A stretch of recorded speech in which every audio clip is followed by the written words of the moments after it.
Hello everyone. इस video में हम बिग डेटा सब्जेक्ट की यूनिट 1 को कवर करने वाले हैं। ये वीडियो हेल्पफुल रहने वाला है आपके कॉलेज या यूनिवर्सिटी एग्जाम्स के लिए। इसी के साथ साथ जिस करिकुलम में भी बिग डेटा सब्जेक्ट इंक्लूडेड है उन लोगों के लिए भी ये वीडियो हेल्पफुल रहने वाला है। सो चलिए बिना किसी देरी के इस वीडियो को स्टार्ट करते हैं। सबसे पहले हम ये देखते हैं कि इस वीडियो में हम कौन कौन से टॉपिक को कवर करने वाले हैं। सो पहले हम देखेंगे एवोल्यूशन ऑफ टेक्नोलॉजी, जो कि one of the main reason है बिग डेटा जनरेशन का। सेकंड हम देखेंगे व्हाट इज बिग डेटा।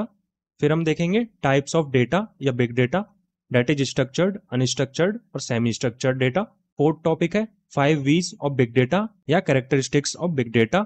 ये one of the most important topic हो जाता है इस यूनिट का। फिफ्थ वन है बिग डेटा आर्किटेक्चर, ये भी काफी इंपॉर्टेंट टॉपिक रहेगा। और sixth and last big data analytics. तो देखते हैं इवोल्यूशन ऑफ टेक्नोलॉजी को। पिछले कुछ सालों में टेक्नोलॉजी काफी तेजी से बदली है, जिसके कारण बिग डेटा जनरेट हुआ है। फॉर एग्जाम्पल, पुराने टाइम की अगर हम बात करें तो पहले टेलीफोन्स चलते थे जो कि सिर्फ कॉल करने के पर्पज के लिए यूज किए जाते थे। लेकिन अब स्मार्टफोन आ गए हैं जिनमें आप वीडियो, ऑडियो, गेमिंग, चैटिंग ये सब कुछ करते हैं, जिसकी वजह से काफी सारा डेटा जनरेट होता है। एक और एग्जाम्पल देखते हैं, सिंपल कार्स से ड्राइवरलेस कार्स। पुराने जमाने में या आज से 15 साल पहले तक इंसान ही गाड़ी को चलाते थे, लेकिन अब मार्केट में काफी ड्राइवरलेस कार्स आ चुकी हैं जो सेंसर्स और इंटरनेट से कनेक्ट होके ऑटोमेटिकली कैपेबल होती हैं डिसीजंस लेने में। और ये कार्स हर सेकंड डेटा कलेक्ट करती हैं, जिसकी वजह से काफी massive amount of data generate होता है। बिग डेटा को जानने से पहले हम ये समझ रहे हैं बिग डेटा पिक्चर में आया कैसे। उसी के हमने 2 एग्जाम्पल अभी देखे हैं। इसके कुछ और फैक्टर्स को देखते हैं, IoT and social media. So IoT devices like smart AC और फ्रिज जो इंटरनेट से कनेक्ट होके रियल टाइम डेटा जनरेट करते हैं। सोशल मीडिया तो आप सभी जानते हैं, हर इंसान फोटो वीडियो अपलोड कर रहा है आजकल, कमेंट करता है वीडियोस पे, लाइक करता है, जिससे इंटरनेट पे huge amount of data share हो रहा है। तो ये सारे फैक्टर्स थे जिनकी वजह से बिग डेटा पिक्चर में आया। अब देखते हैं what is big data. Big data क्या है? डेटा सेट्स का एक ऐसा कलेक्शन जो इतना लार्ज और कॉम्प्लेक्स होता है कि उसे traditional data processing tools process नहीं कर सकते। Traditional data processing tools like DBMS tools, that is MySQL etcetera, in tools के लिए बिग डेटा को प्रोसेस करना काफी डिफिकल्ट हो जाता है। अभी के लिए आप ये भी कह सकते हैं कि बिग डेटा एक प्रॉब्लम है हमारे ट्रेडिशनल डेटा प्रोसेसिंग टूल्स के लिए। इसका सोल्यूशन भी है, लेकिन वो हम अगले चैप्टर में देखेंगे। फिलहाल के लिए आप ये समझ लीजिए, बिग डेटा एक तरह की प्रॉब्लम है कि इतने बड़े और कॉम्प्लेक्स डेटा को प्रोसेस और सॉल्व कैसे करें। ये डेटा एमबी या जीबी में नहीं, बल्कि टेराबाइट या जेटाबाइट जैसी बहुत बड़ी वॉल्यूम्स में होता है, जिसकी वजह से एक चैलेंज आता है कि इतने बड़े डेटा को इफेक्टिवली प्रोसेस और एनालाइज कैसे करें, क्योंकि ये काफी कॉम्प्लेक्स और मैसिव होता है। इस सब्जेक्ट के एग्जाम में आपसे टाइप्स ऑफ डेटा बोला जाए या टाइप्स ऑफ बिग डेटा बोला जाए, एक ही बात है, आप यही तीनों कैटेगरी को वहां पे एक्सप्लेन करेंगे। सो बिग डेटा को 3 कैटेगरी में डिवाइड किया जाता है, structure data, unstructured data and semi structured data. So structure data इस टाइप का डेटा होता है जिसमें डेटा सोर्स से जो डेटा आता है वो एक फिक्स फॉर्मेट में होता है। जनरली स्ट्रक्चर डेटा ऐसा डेटा होता है जो रो और कॉलम फॉर्मेट में स्टोर होता है, जैसे डेटाबेस टेबल्स या स्प्रेडशीट्स। इसकी कैरेक्टरिस्टिक क्या होती हैं? ये हाईली ऑर्गेनाइज्ड होता है और इजीली सर्चेबल होता है। अब देखते हैं अनस्ट्रक्चर्ड डेटा को। तो ऐसा डेटा जिसका कोई फिक्स्ड स्ट्रक्चर या फॉर्मेट नहीं होता, वो अनस्ट्रक्चर्ड डेटा होता है। For example, data source that contain video, audio, images. तो इस टाइप का डेटा कोई पर्टिकुलर स्ट्रक्चर फॉलो नहीं कर रहा ना, इसलिए उसको अनस्ट्रक्चर्ड डेटा बोला जाता है, क्योंकि इस टाइप के डेटा का कोई सेट पैटर्न नहीं होता। तो सेमी स्ट्रक्चर्ड डेटा में कुछ स्ट्रक्चर होता है, लेकिन ये ट्रेडिशनल डेटाबेस फॉर्मेट में नहीं होता। सेमी स्ट्रक्चर्ड डेटा कुछ हद तक ऑर्गेनाइज्ड होता है, जिसकी वजह से इसको एनालाइज करने में थोड़ी आसानी होती है as compare to unstructured data. Semi structured data के example like JSON files, XML files और CSV फाइल्स। सो ये सारे बिग डेटा के एग्जाम्पल और यूज केसेस हैं।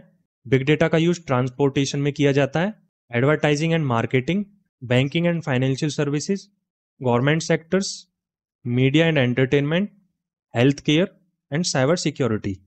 तो अब देखते हैं 5 V's ऑफ बिग डेटा, या फिर आप इनको ऐसे भी बोल सकते हैं कैरेक्टरिस्टिक्स ऑफ बिग डेटा। और ये काफी इंपॉर्टेंट टॉपिक हो जाता है बिग डेटा एग्जाम के लिए। सो फर्स्ट वी है वॉल्यूम। वॉल्यूम मतलब ह्यूज अमाउंट ऑफ डेटा जो बहुत तेजी से ग्रो हो रहा है, और इसका स्केल मोस्टली जेटाबाइट्स में होता है। तो 5V में से पहला वी था वॉल्यूम, जिसका सिंपली मतलब होता है बिग डेटा में डेटा का वॉल्यूम बहुत ज्यादा होता है।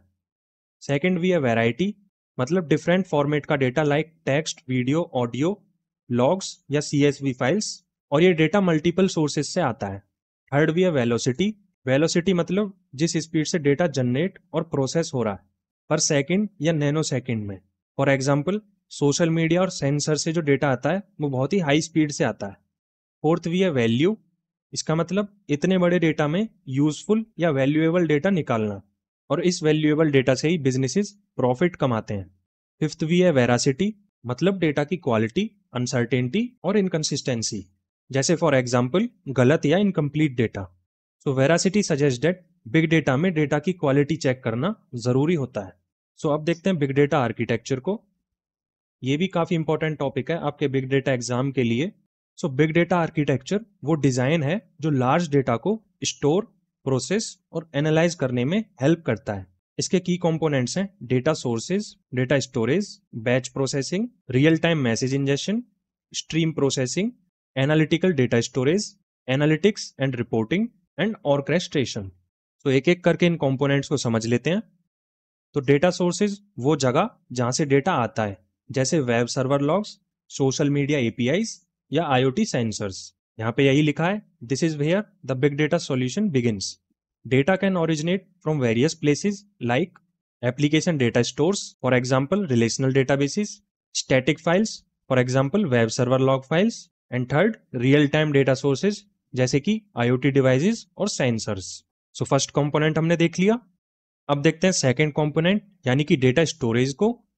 तो बिग डेटा में डेटा को स्टोर करने के लिए डिस्ट्रीब्यूटेड सिस्टम्स का यूज किया जाता है, यानी कि एक जगह पे नहीं, डेटा को मल्टीपल सर्वर पे स्टोर किया जाता है, जैसे कि डेटा लेक्स। डिस्ट्रीब्यूटेड सिस्टम में डेटा को स्टोर करने के काफी सारे एडवांटेजेस होते हैं, जैसे कि अगर एक सिस्टम फेल कर जाए तो हमारे ओवरऑल डेटा पे फर्क नहीं पड़ेगा। सो देखिए यहाँ पे यही लिखा है, data is typically stored in distributed file store capable of holding high volumes of various formats, और इसी को ही हम डेटा लेक बोलते हैं। It is design to store data across multiple servers, not in one centralise location. चलिए अब third component को देखते हैं, दैट इज बैच प्रोसेसिंग। तो बैच प्रोसेसिंग मतलब बड़े डेटा सेट्स को बैचेस में डिवाइड करके प्रोसेस करना, like for example Hadoop map reduce, जो कि आप आगे पढ़ेंगे। बैच प्रोसेसिंग को सिंपली आप ऐसे समझ सकते हैं, सपोज करिए मेरे पास अगर 100 जीबी का डेटा है तो मैं डेटा को एक साथ ना देके उसको 10-10 जीबी के 10 ब्लॉक में तोड़ लूंगा और फिर उस डेटा को एक साथ दूंगा, तो वो बैच प्रोसेसिंग होगा। और बैच प्रोसेसिंग का पर्पस क्या होता है? To process extremely large data set by dividing them into manageable batches. तो अब देखते हैं फोर्थ कंपोनेंट को, that is real time message ingestion. तो रियल टाइम मैसेज इंजेशन का मतलब होता है डेटा को उसी मोमेंट कलेक्ट, प्रोसेस और यूज के लिए रेडी करना जब वो जनरेट होता है। जैसे आईओटी डिवाइसेस या लॉग फाइल से डेटा कंटिन्यूअसली स्ट्रीम होता है, और टूल्स जैसे अपाचे काफका या अमेजन काइनेसिस यूज होते हैं उस डेटा को प्रोसेस करने के लिए। ये सब इंस्टेंट डिसीजन मेकिंग के लिए होता है, बैच प्रोसेसिंग के जस्ट अपोजिट, जहां डेटा बाद में एक साथ प्रोसेस होता है। So real time injection is continuous low latency process of collecting, processing and making data available for immediate use as it is generated, enabling timely decisions and actions. Fifth component है stream processing. Stream processing का मतलब होता है real time message और data को process करना। तो stream processing का पर्पस क्या होता है? To process real time messages and continuous streams of data. और स्ट्रीम प्रोसेसिंग के दौरान मैसेजेस को इंस्टेंटली प्रोसेस किया जाता है, उसके बाद उनको राइट किया जाता है एक आउटपुट सिंक में using tools like Apache Storm और Azure Stream Analytics. Sixth component है एनालिटिकल डेटा स्टोर।